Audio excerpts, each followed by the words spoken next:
Green Connections is a project working right across Powys. Wildlife Trust staff have been going out and meeting communities, talking about their local wildlife, helping them find out what is there and how to look after it. We've been holding events where local people can come and work out how to manage their green spaces in a better way for wildlife. People have been planting pollinator-friendly plants in planters and in the grass.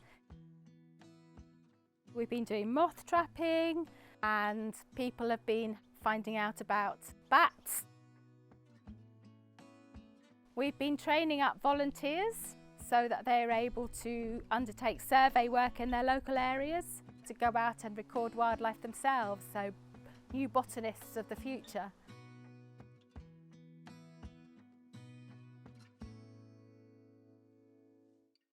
So we've had everyone here today from, sort of 4 or 5-year-olds right up to expert Vice County recorders. Adults that have come along today that are beginners and just wanting to get to know more about wildlife, they've been able to learn from the experts.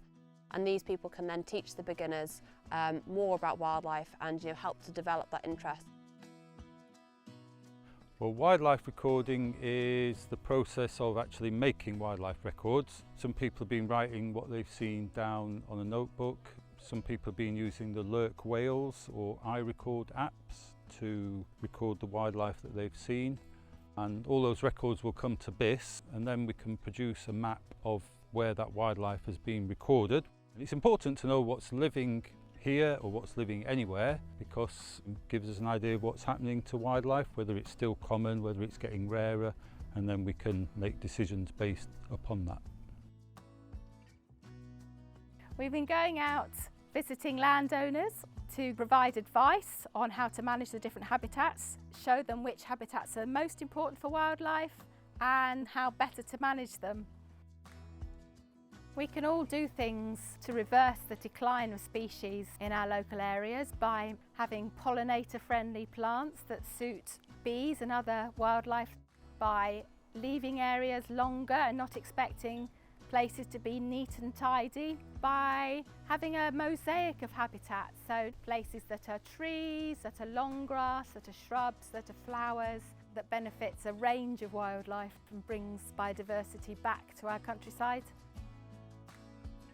We feel that by scything and using sort of traditional practices basically re-engages people with the natural world. The more people can engage directly with what's going on, they can much more easily respect it and take value for it. Using hand tools, we're sort of very connected to what's going on. You can react in real time to sort of the incidents in front of us. So if we come across any sort of small mammals, we can very easily sort of steer around them.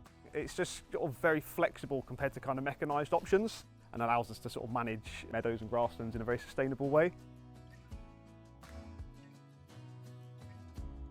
It just brings the message home that wildlife is part of our success.